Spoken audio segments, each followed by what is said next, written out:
En Radio Ágape presentamos Cristo en las Escrituras, junto al pastor Rubén Chacón.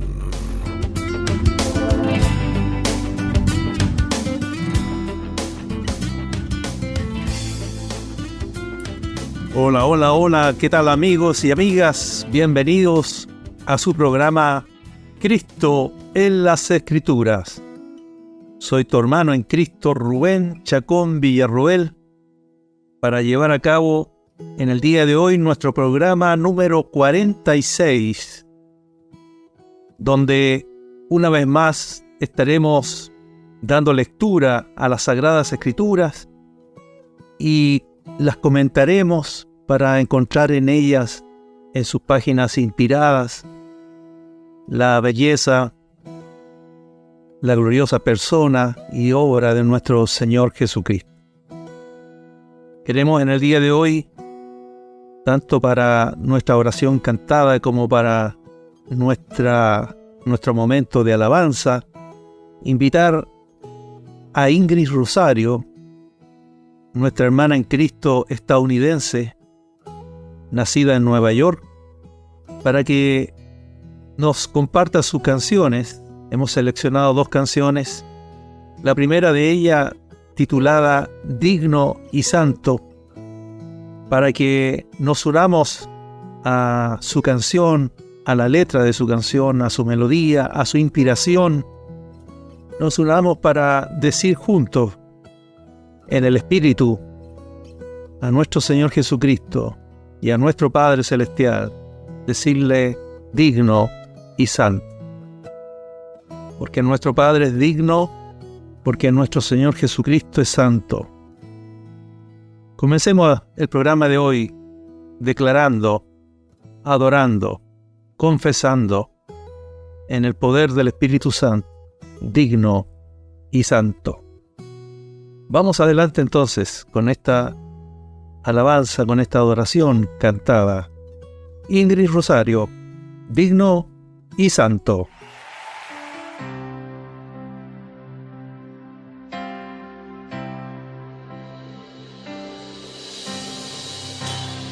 Digno y santo, el Cordero inmolado en la cruz.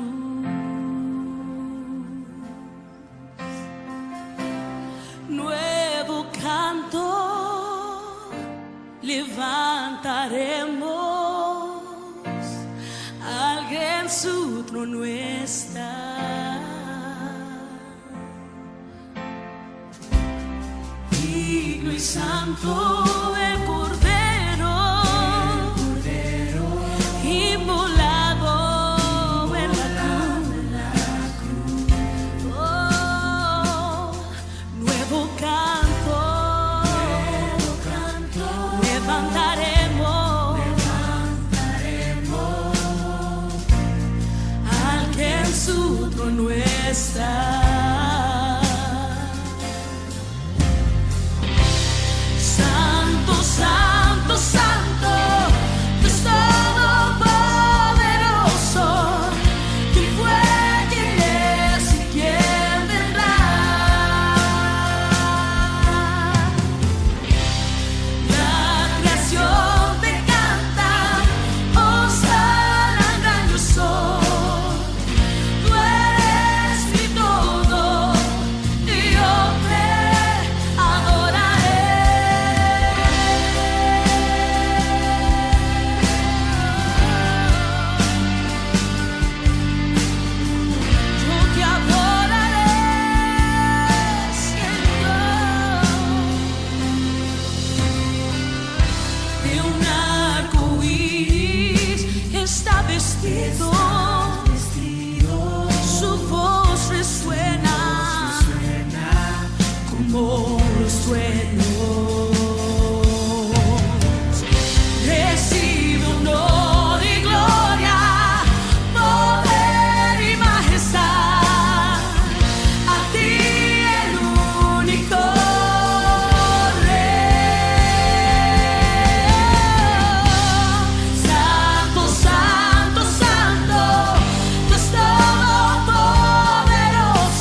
Jesús.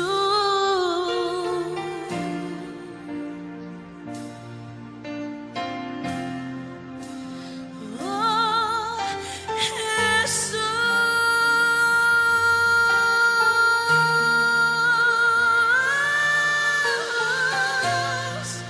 con solo decir Jesús.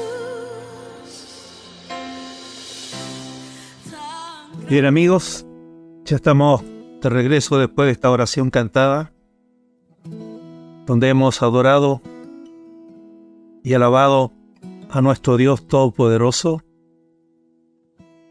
quien es todo para nosotros, como decía la letra, porque Él es quien fue, quien es y quien será. Nuestro Dios siempre presente, eternamente presente para todos sus hijos. En el programa anterior, nuestro programa número 45, iniciamos la 10ª y última historia que conforma el libro de Génesis, la historia de los descendientes de Jacob. Y dijimos que está articulada esta historia teniendo como protagonista al hijo de Raquel, al hijo primogénito de Raquel, José. Comienza cuando José tenía 17 años y termina en el capítulo 50 con la muerte de José a los 110 años. Dijimos que era una historia entonces que abarca ni más ni menos que 93 años de historia, desde el capítulo 37 hasta el capítulo 50 del libro de Génesis. Y dijimos que la razón por la cual esta historia se centra en José, aunque el linaje del Mesías va a correr a través de Judá, el cuarto hijo de Jacob, y no a través de José, sin embargo, la figura de José es tan se presta de una manera tan gloriosa para mostrar, para profetizar, para anunciar anticipadamente al Mesías, que el Espíritu Santo ha preferido centrarse en José para revelar a Cristo, para anunciar a Cristo anticipadamente, y esa es la causa fundamental por la cual esta historia de los hijos de Jacob se centra en José. Ya comenzamos en el programa anterior, comentamos desde el versículo 1 hasta el versículo 28 del capítulo 37, y justamente hemos ido centrando esta historia, contando esta historia, haciendo un paralelo entre José y Cristo. Y en el versículo 28, que fue el último versículo que comentamos, dice: y cuando pasaban los madianitas mercaderes, sacaron ellos a José de la cisterna y le trajeron arriba y le vendieron a los ismaelitas por 20 piezas de plata y llevaron a José a Egipto. Y terminamos diciendo que en este solo versículo, el versículo 28, habían dos paralelos entre José y Cristo que podíamos hacer a la luz de este versículo. El primero de ellos, que José fue vendido por sus hermanos a estos madianitas mercaderes por 20 piezas de plata. Y decíamos que el paralelo con nuestro Señor era innegable, porque la historia de José se va contando de una manera tal que bajo la inspiración del Espíritu Santo se busca precisamente profetizar la suerte de nuestro Señor. Recuerden que nuestro Señor fue vendido o entregado por Judas Iscariote, por 30 piezas de plata. De manera que José, podemos decir así, es el tipo y nuestro Señor es el antitipo. Es decir, José es la figura, pero Cristo es la realidad. La figura de José es el símbolo, pero el cumplimiento de ese símbolo es la suerte que corrió nuestro Señor. Y así como José entonces fue vendido por 20 piezas de plata, Cristo también fue entregado por Judas por 30 piezas de plata. Y el segundo paralelo que está en este versículo dice que los mercaderes, una vez adquirido a José como esclavo, comprado como esclavo por 20 piezas de plata, lo llevaron a Egipto, porque ese es el destino donde ellos venden su mercancía, y esta vez llevan para vender también a un esclavo. ¿Por qué digo que aquí hay otro paralelo entre José y Cristo? Porque si vamos a Mateo capítulo 2, versículo 13, descubriremos que nuestro Señor Jesucristo también fue llevado a Egipto. Dice Mateo 2:13, después que partieron ellos, he aquí un ángel del Señor apareció en sueños a José, el papá legal de nuestro Señor, y dijo, el ángel le dijo a José, levántate y toma al niño y a su madre y huye a Egipto, y permanece allá hasta que yo te diga, porque acontecerá que Herodes buscará al niño para matar. Es decir, es claro este paralelo, que así como José corrió la suerte de ser vendido y finalmente también tener por destino el país de Egipto, de la misma manera nuestro Señor fue también llevado a Egipto. Continúa entonces en el versículo 29 del capítulo 37 y dice que cuando Rubén volvió a la cisterna, él no se enteró de la venta de José y no halló a José dentro. Dice entonces el relato que rasgó sus vestidos. El peso de la responsabilidad del primogénito le cayó encima. Y volvió a sus hermanos y dijo, el joven no parece. ¿Y yo a dónde iré yo? Ya no está ese mocoso, ¿y ahora qué hago? Fueron las palabras de Rubén. Entonces tomaron ellos la túnica de José y degollaron un cabrito de las cabras y tiñeron la túnica con la sangre. Y enviaron la túnica de colores y la trajeron a su padre y dijeron, esto hemos hallado. Reconoce ahora si es la túnica de tu hijo o no. Y él la reconoció y dijo, la túnica de mi hijo es. Alguna mala bestia lo devoró. José ha sido despedazado. Entonces Jacob rasgó sus vestidos y puso cilicio sobre sus lomos y guardó luto por su hijo muchos días. Este dolor de Jacob por su hijo predilecto, por su hijo amado, José, nos recuerda, evoca el dolor que nuestro padre experimentó ante la muerte de su hijo en la cruz. A veces tendemos a ignorar el dolor del Padre Celestial por la muerte de su hijo, puesto que decimos que era la voluntad del Padre que el Hijo muriera en la cruz, y más todavía que en la cruz del Calvario nuestro Padre Celestial descargó la ira sobre el pecado de toda la humanidad, la descargó sobre su Hijo. Como dice una palabra de Pablo, dice, no escatimó ni a su propio Hijo, o como dice la versión 1909, no perdonó a su propio Hijo. Sin embargo, estimados amigos y amigas, eso no significa que el corazón del Padre no estaba desgarrado cuando estaba sometiendo al sacrificio de la cruz a su Hijo. Era su Hijo amado, era su Hijo, como vimos en el programa anterior, en quien el Padre tenía absoluta satisfacción. Así que este dolor de Jacob nos recuerda el dolor del Padre por su Hijo amado, por nuestro José, ¿no? El Señor Jesucristo. Ustedes recordarán seguramente la película La Pasión de nuestro Señor, producida por Mel Gibson. Para mí la escena más espectacular de esa película es precisamente cuando muere nuestro Señor en la cruz del Calvario, y entonces se produce un momento de tensión solemne y sublime.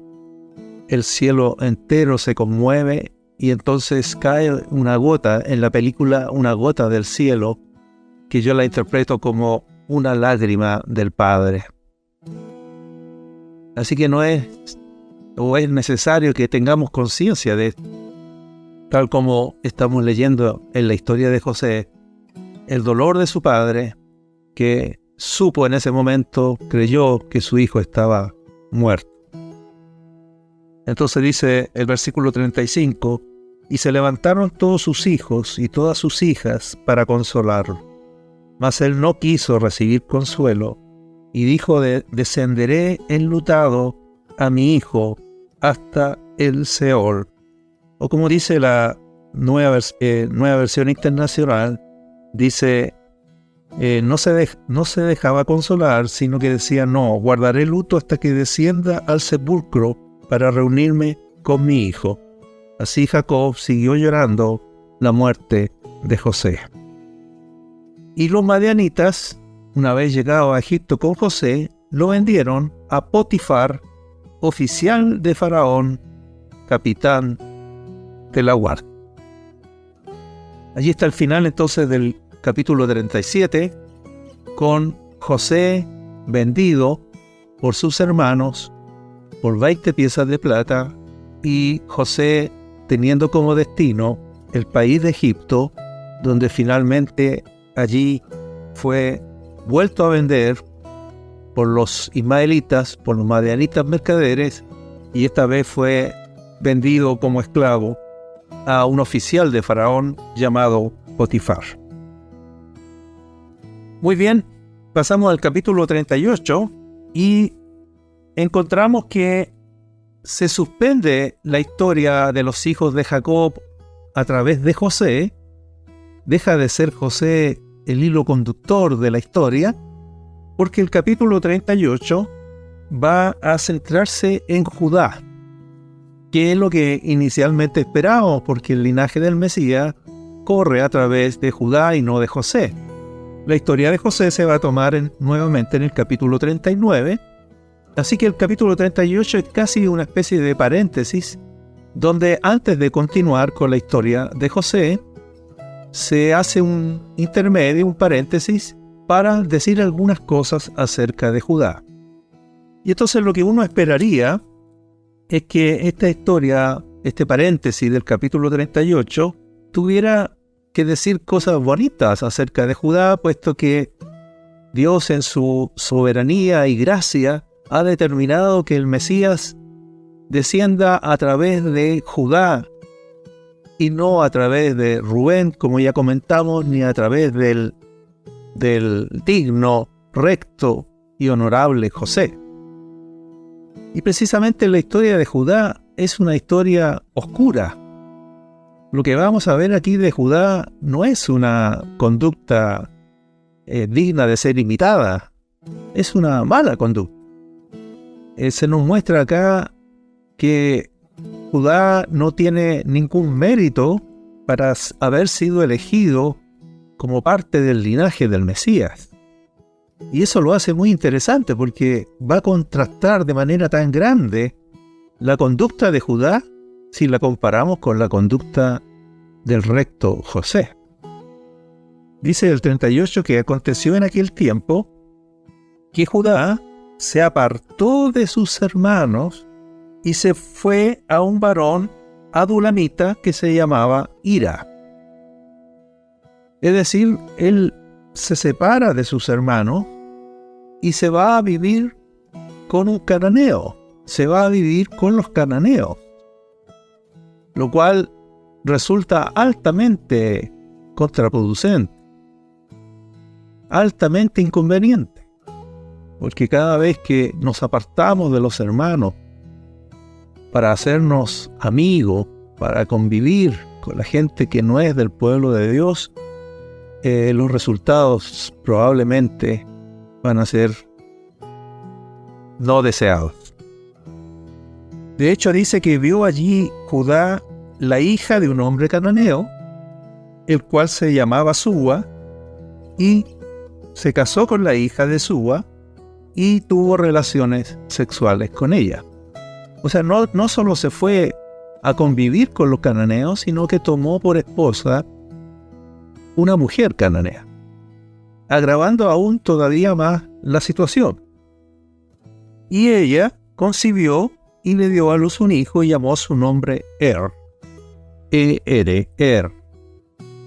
Ella va a darle a luz 3 hijos. El primero se llama Er. Concibió otra vez y dio a luz un hijo y llamó su nombre Onán. Y volvió a concebir y dio a luz un hijo y llamó su nombre Sela. Y estaba en Quesid cuando lo dio a luz. Entonces aquí tenemos el matrimonio de Judá con una mujer gentil, con una mujer que no es del pueblo de Dios, y ella le ha dado a luz 3 hijos, Er, Onán y Sela.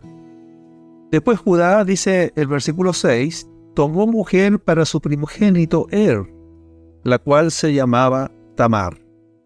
Ahora escoge para sus hijos una mujer del mismo pueblo, de los cananeos, y esta mujer se llama Tamar. Y Er, el primogénito de Judá, fue malo ante los ojos de Jehová. Mire qué tremenda descripción de la vida del hijo primogénito de Judá. ¿Cuál es la descripción de toda su vida, de la conducta de toda su vida? Fue malo ante los ojos de Jehová. Dice el Señor, no le agradó la conducta. Al Señor no le agradó la conducta del primogénito de Judá. Como resultado de esto dice que Jehová le quitó la vida. Y hay que poner atención que es Jehová. Jehová le quitó la vida. Y claro, uno dice, ¿y por qué él fue malo ante los ojos de Jehová? No solo hizo lo malo, sino que fue malo ante los ojos de Jehová, así el testimonio de la Escritura, seguramente por influencia de su madre. Judá algún temor del Señor tendría, pero la influencia de una mujer cananea prevaleció por la influencia, sobre la influencia positiva que podría haberle dado Judá. Entonces Judá dijo a Onán, llégate a la mujer de tu hermano, esa es la ley judía, la ley del levirato, llégate a la mujer de tu hermano, despósate con ella y levanta descendencia a tu hermano. En eso consistía la ley, para que el hijo primogénito, no quedara sin descendencia y por decirlo así, su nombre se perdiera con el tiempo, como si nunca hubiese existido. El hermano que seguía debía tomar a la viuda y levantar descendencia, y esa descendencia llevaría el nombre del primogénito, en este caso de su hermano. Ahora, sabiendo Onán que la descendencia no había de ser suya, sucedía que cuando se llegaba a la mujer de su hermano, vertía en tierra para no dar descendencia a su hermano. Es decir, en el momento de la eyaculación, él sacaba su miembro y derramaba el semen fuera de ella, lo vertía en tierra. De aquí que nace el término onanismo, ¿no?, de Onán, y que se hace como sinónimo de la masturbación, que consiste precisamente en llegar al momento de la eyaculación, pero vertir en tierra el semen. Bueno, eso hace su hermano que no quiere levantar descendencia a su hermano mayor, que había fallecido. Entonces dice que desagradó en ojos de Jehová lo que hacía, y a él también el Señor le quitó la vida. Esta conducta ofendió mucho al Señor, así que también a él le quitó la vida. Ahora, a veces se quiere usar este versículo para decir que lo que desagradó al Señor era el hecho que vertía en tierra su semen. Pero no es el sentido exacto. O sea, lo que desagradó al Señor es el negarse a levantarle descendencia a su hermano. Ese es el punto, porque lo dice el texto muy claro. Sabiendo Onán que la descendencia no había de ser suya, entonces por esa causa él vertía en tierra. Y vuelve a reiterar, para no dar descendencia a su hermano. Ese es el punto. Y fíjense ustedes que hay aquí algo que podríamos nosotros también aprovechar. Porque nuestros hijos no son para hacer descendencia nuestra. Nuestros hijos nos son concedidos para hacer descendencia de nuestro hermano primogénito. Podríamos decir que en este caso, representa al Hijo primogénito de nuestro Dios, de nuestro Padre, el Señor Jesucristo. Y todos los hijos que el Señor nos permite traer al mundo, a los que somos hermanos de Jesucristo, espiritualmente esos hijos no vienen para ser nuestros. Herencia del Señor son los hijos. Es decir, que nosotros somos el medio para proveer de muchos hermanos a nuestro Señor Jesucristo. Recuerden que Él era el unigénito Hijo de Dios, pero ahora en el propósito de Dios, el Padre ha querido que Él sea el primogénito entre muchos hermanos. ¿Y de dónde el Hijo primogénito se provee de muchos hermanos? Sino a través de la descendencia que el Señor nos permite traer al mundo, levantar, pero que vienen no para ser hijos nuestros, sino que vienen para ser hijos de Dios. Vienen para ser hermanos de Jesucristo. Vienen para ser descendencia del Señor. De manera tal que nosotros, al igual que Onán, tenemos que tomar una determinación y estar dispuestos en nuestro corazón. Nosotros que tendemos a posesionarnos de los hijos y a adueñarnos como si los hijos viniesen para ser herencia nuestra. Reitero la Escritura, herencia del Señor son los hijos. Por lo tanto, este es nuestro propósito a la hora de que el Señor nos conceda descendencia. Pero como Él se negó, y espero que tú y yo no nos neguemos a levantar descendencia a nuestro hermano primogénito, el Señor Jesucristo, esto desagradó ante los ojos del Señor, y también a Onán le quitó la vida. Judá dijo a Tamar su nuera entonces: quédate viuda en casa de tu padre hasta que crezca Sela mi hijo, porque dijo: no sea que muera él también como sus hermanos. Y se fue Tamar y estuvo en casa de su padre. Así que envió a su nuera Tamar, la esposa del primogénito, la envía a la casa de su padre porque Sela es todavía muy pequeño para tomar el lugar de sus hermanos. Porque ¿qué es lo que viene ahora? Que crezca Sela y tome el lugar de y de Onán y levante descendencia al hijo primogénito, a su hermano primogénito. Muy bien. Pasaron muchos días, es decir, creció Sela, y murió la hija de Súa, mujer de Judá. Después Judá se consoló, o sea, murió su esposa, y subía a los trasquiladores de sus ovejas a Timnat, él y su amigo Hira, el Adulamita. Entonces pasaron los días, Sela creció, Judá enviudó, y por lo tanto tenemos a su nuera viuda y tenemos a el suegro viudo. Y entonces llegó el momento en que retomó su trabajo Judá y fue a visitar a los trasquiladores de sus ovejas en Timnat. Fue dado aviso entonces a Tamar diciendo: he aquí tu suegro sube a Timnat a trasquilar sus ovejas. Entonces se quitó ella los vestidos de su viudez y se cubrió con un velo y se arrebozó y se puso a la entrada de Enaim junto al camino de Timnat, porque veía que había crecido Sela y ella no era dada a él por mujer. Es decir, ella toma la iniciativa para ver a su suegro y reclamarle que ya es el tiempo en que asuma su responsabilidad el tercer hijo de Judá, Sela. Y la vio Judá en el camino y la tuvo por ramera porque ella había cubierto su rostro.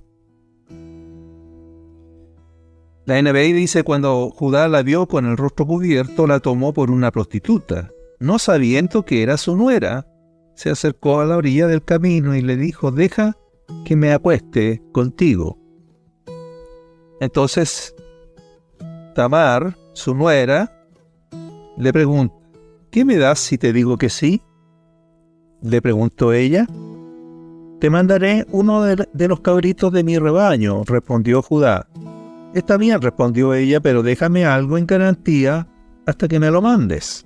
¿Qué prenda quieres que te deje?, preguntó Judá. Dame tu sello y tu cordón y el bastón que llevas en la mano, respondió Tamar. Judá se los entregó, se acostó con ella y la dejó embarazada. Cuando ella se levantó, se fue inmediatamente de allí, se quitó el velo y volvió a ponerse la ropa de viuda. Más tarde Judá envió el cabrito por medio de su amigo Adulamita para recuperar las prendas que había dejado con la mujer, pero su amigo no dio con ella. Por supuesto, porque su nuera no era una prostituta, así que no recorría habitualmente el lugar. Preguntó: ¿dónde está la prostituta de Enaim, la que se sentaba junto al camino? Y le respondieron: aquí nunca ha habido una prostituta así, le contestaron. El amigo regresó donde estaba Judá y le dijo: no la pude encontrar. Además, la gente del lugar me informó que allí nunca había estado una prostituta como esa. ¿Qué sucede con las prendas?, replicó Judá. No es cuestión de que hagamos el ridículo, pero que quede claro, yo le envié el cabrito y tú no la encontraste. Hagamos un alto aquí para, después de una hermosa alabanza, saber cuál es el desenlace de esta historia tan interesante.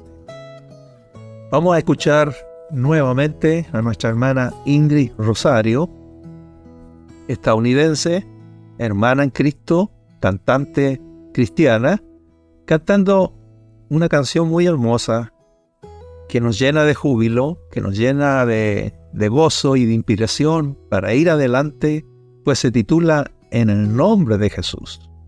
En el nombre de Jesús somos más que vencedores. En el nombre de Jesús no hay enemigo que se nos pueda resistir. En el nombre de Jesús somos más que vencedores. Alabemos al Señor y deleitémonos con esta hermosa canción.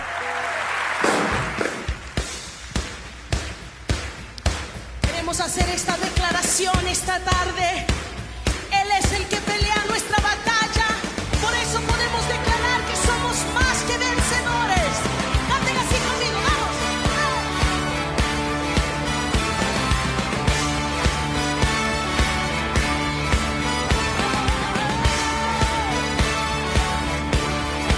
Lucha por nosotros, nuestro lado está. Suya es la victoria, ha vencido ya. No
siendo Dios, pero más que tú lo adoras, más que tú lo exaltes, Él aumenta en ti. Vamos así, lo declararemos.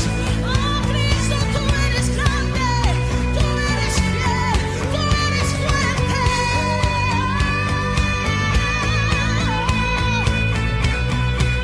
Decimos, Dios es por nosotros, vence las tinieblas, su reino establece, no será movido, en su nombre Cristo cae el enemigo, y yo lo gritaré, gritaré.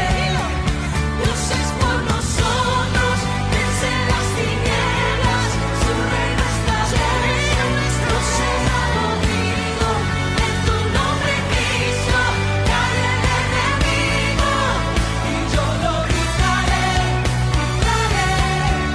Viviré, no moriré, por el poder de su nombre que vive en mí. Soy libre al fin, solo en Jesús. Viviré, no moriré, su nombre hoy levantaré. Declaro hoy que salvo soy. Dios es por nosotros, vence las tinieblas, su reino establece, no será movido, en tu nombre Cristo cae el enemigo, y yo lo gritaré, gritaré. Dios es por nosotros, vence las tinieblas, su reino establece, no será movido, en tu nombre Cristo cae el enemigo, y yo lo gritaré. Ustedes decimos, Dios es por nosotros.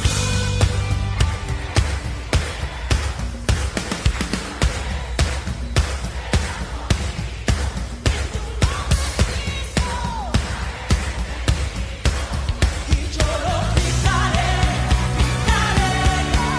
Dios es por nosotros, vence las tinieblas, su reino establece, no será movido, en tu nombre Cristo cae el enemigo, y yo lo gritaré,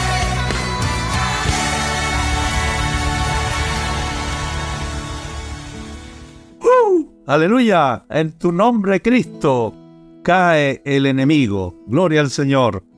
Qué hermosa canción de júbilo, de ánimo y de victoria para los hijos del Señor. Muy bien, amigos y amigas, en nuestro último bloque de nuestro programa de hoy, programa número 46, veamos el desenlace de la historia de Judá y su nuera Tamar. Dice que al cabo de unos 3 meses, versículo 24, fue dado aviso a Judá diciendo: Tamar, tu nuera, ha fornicado y ciertamente está encinta a causa de las fornicaciones. La sentencia de parte de Judá no se hizo esperar. Dijo: sacadla y sea quemada. Ella recurrió pues entonces al único medio de salvación que le quedaba, mostrar el sello, el cordón y el báculo. Cuando Judá los reconoció, dijo, comillas, más justa es ella que yo, por cuanto no le he dado a Sela, mi hijo, cierre de comillas. En el momento de dar a luz, Tamar, había gemelos en el seno de Tamar. Cuando nacían, uno sacó la mano primero y la partera ató un hilo de grana a su mano, diciendo, este salió primero. Aquí tenemos una lucha parecida, ¿no? En este caso, en estos dos gemelos, por quién nace primero. Así que el que aparentemente nació primero, sacó la manito primero y la partera entonces le puso inmediatamente un hilo de grana, un hilo rojo, para identificar al primogénito. Ahora, sorpresivamente, salió el hermano, el otro gemelo, salió primero. Y en este movimiento brusco de seguramente sujetar a su hermano primero y salir él, el segundo, como salir primero, abrió, dice, una gran brecha, una gran rotura a su madre. En Chile usábamos la expresión se partió la mamá al momento de dar a luz. Y por esa razón le pusieron a ese hijo, al que provocó la brecha, la rotura en Tamar, se le puso por nombre Fares, que significa precisamente rotura o brecha. Y el hijo que salió con la manito con el hilo de grana, lo llamaron Sara, porque Sara en hebreo puede significar rojo brillo o resplandor, precisamente porque venía con el hilo de grana. Lo asombroso, no obstante, es que cuando el Nuevo Testamento traza la genealogía de Jesucristo, el hijo de Judá elegido, del cual desciende nuestro Señor, no es ni Sela, el tercer hijo de Judá, ese que estaba prometido para ser la esposa de Tamar, y tampoco es Sara el que sacó la manito primero y al cual se le puso el hilo rojo, sino el hijo elegido para ser parte del linaje de la descendencia de nuestro Señor Jesucristo es Fares. En otras palabras, el segundo resultó primero, y aquel de quien se dijo, este salió primero, eso es lo que había dicho en la partera, resultó segundo. Una vez más entonces, porque este es un fenómeno que se viene repitiendo a lo largo del libro de Génesis, una vez más se reitera que los derechos de la carne no otorgan derecho alguno delante de Dios. Pues podríamos haber pensado que entonces el linaje del Señor debería haber venido a través de Sara, que fue el que a lo menos sacó primero su manito. La gracia de Dios es libre y gratuita. Entonces, ¿cuál es el patrón que hemos venido viendo a través de todo el libro de Génesis? Que no es Caín el que agradó a Dios, no es el primogénito Caín, sino, ustedes recordarán, fue Abel. Tampoco es el primogénito Ismael el elegido, sino fue Isaac. No fue el primogénito Esaú el elegido, sino Jacob.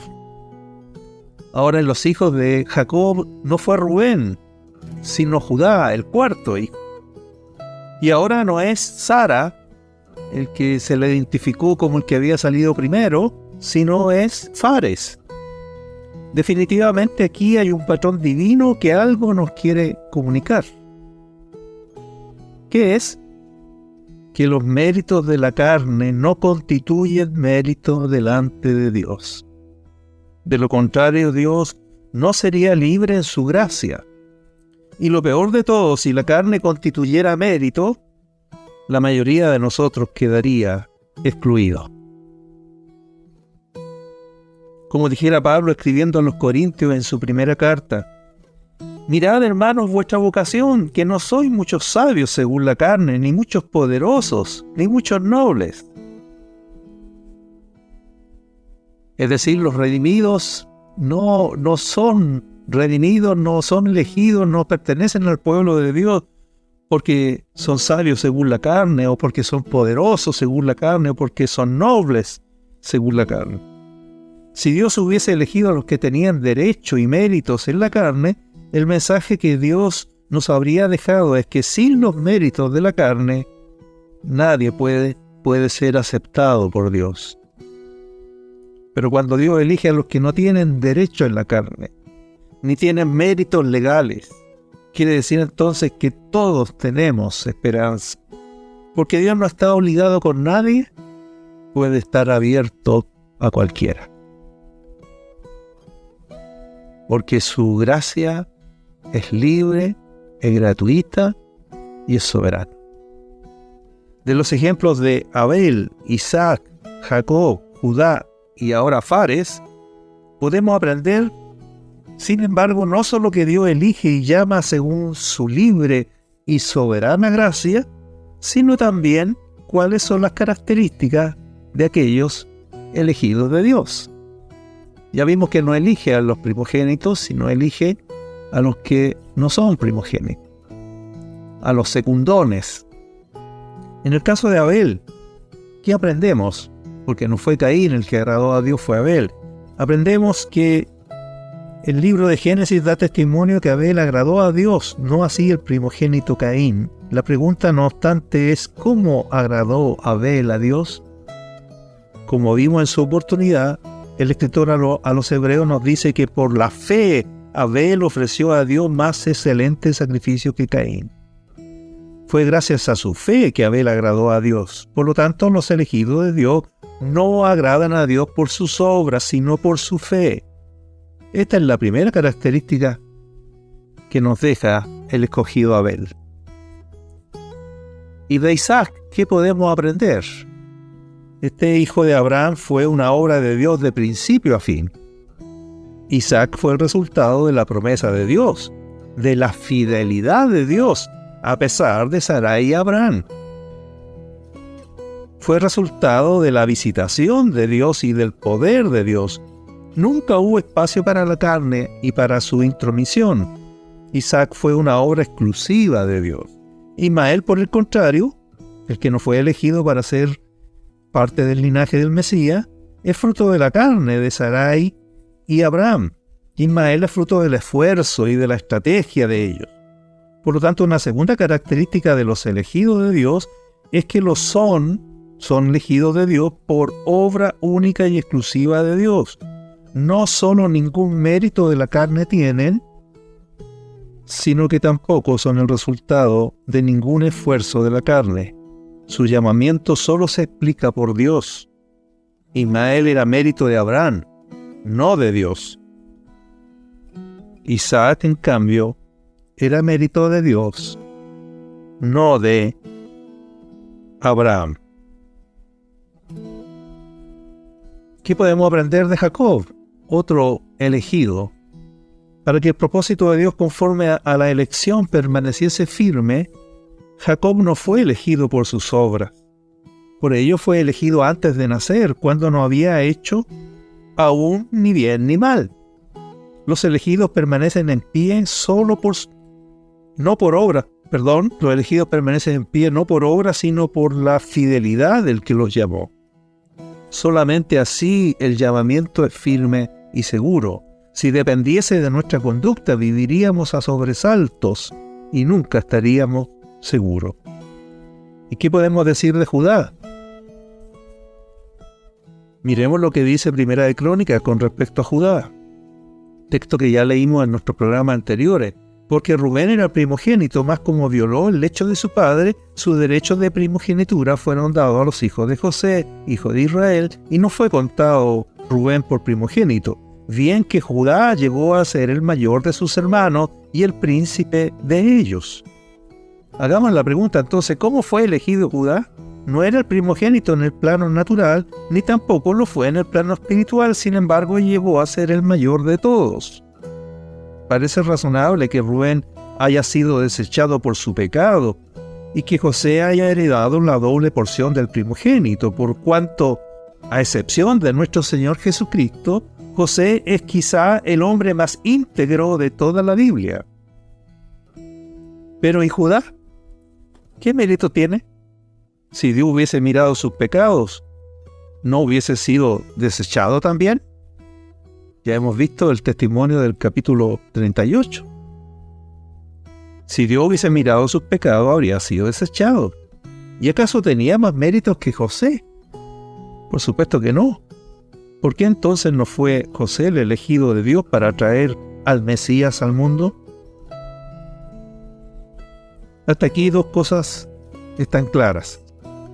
Si Dios ha de fijarse en los pecados de los hombres, como en el caso de Rubén, todos quedaríamos eliminados.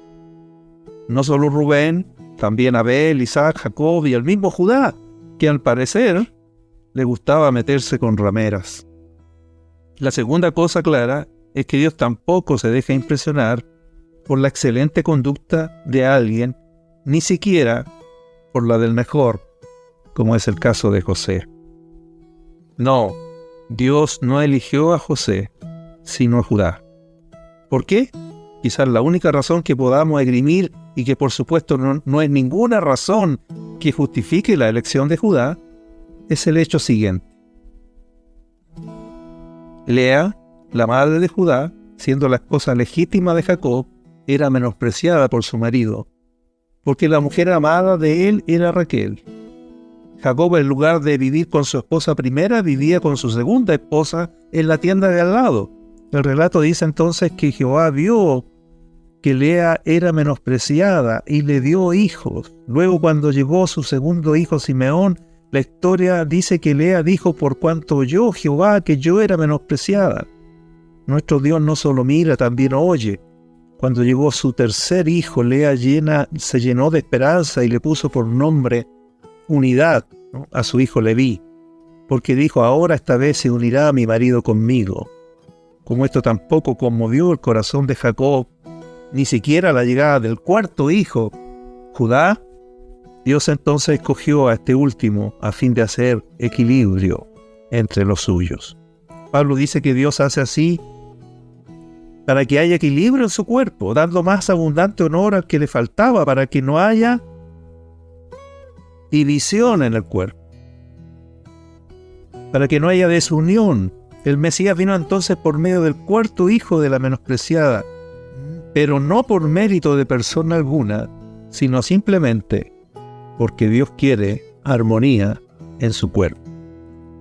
Bendito sea el Señor. Hemos llegado al final de nuestro programa de hoy y continuaremos esta bella historia inspirada para mostrar a Cristo en nuestro próximo programa. Chao, nos vemos.